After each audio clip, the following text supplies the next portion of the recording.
Gusto mo ba na siya ay mababaliw ng husto sa kakaisip sa'yo?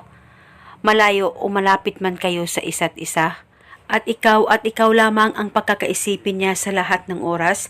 At ikaw lang ang magiging laman ng kanyang puso't isipan? Pwes, gawin mo itong ritual na ibabahagi ko sa inyo ngayon. Dapat buo ang loob at tiwala mo sa paggawa nito. At pwede ito gawin sa kahit na anong araw o oras na gusto mo.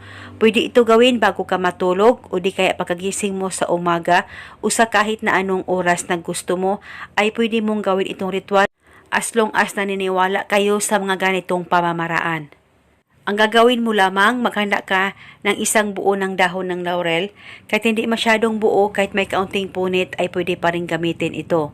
At kumuha ka rin ng kahit na anong kulay na panulat at isulat mo ng isang beses ang pangalan at apelido niya sa dahon ng laurel. Dapat alam mo ang kanyang tunay na pangalan.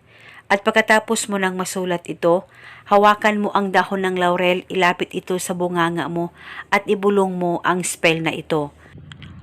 Pangalan at apelido, sa kapangyarihan nitong dahon ng laurel, ikaw ay mababaliw sa kakaisip sa akin ng husto. Ibulong mo lamang ito ng paulit-ulit kahit ilang beses ay pwedeng-pwede po. At pagkatapos, ilagay mo lang ito sa unan mo sa tuwing ikaw ay matutulog. Kung ikaw naman ay aalis, ay ilagay ito sa likod ng case ng cellphone mo, sa wallet mo, sa bag mo, sa bulsa mo. Pwede ito dalhin kahit saan ka man magpunta. At sa tuwing ikaw ay matutulog, ay ibalik mo lang itong ilagay dyan sa unan mo at uunanan mo ito. At paniguradong siya ay mababaliw ng husto sa'yo, malayo o malapit man kayo sa isa't isa. Basta palagi lang magtiwala at sabayan ito ng panalangin at hilingin ito ng buong puso. At paniguradong maganda po ang tagbo ng relasyon ninyong dalawa ng partner mo.